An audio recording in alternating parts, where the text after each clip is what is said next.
সবাই আপন হয় না, কিছু মানুষ সময়ের প্রয়োজনে পাশে থাকে।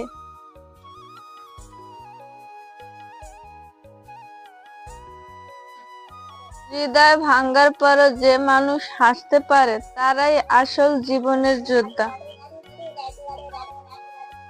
আল্লাহ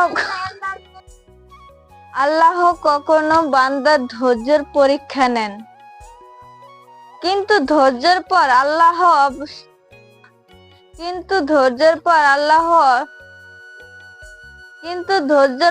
অবশ্যই রহমতের দরজা খুলে দেন।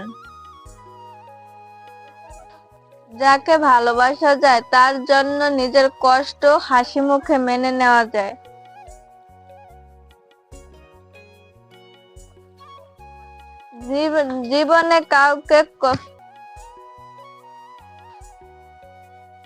জীবনে কাউকে হারিয়ে ফেলার কষ্ট অনেক, তার চেয়েও নিজের মূল্য হারিয়ে ফেলা অনেক কষ্টের।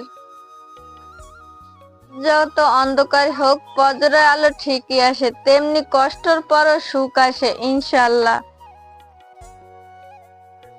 সম্পর্ক সৌন্দর্য নয়, কঠিন সময় একে অপরের পাশে থাকে, মাঝে লুকিয়ে থাকে।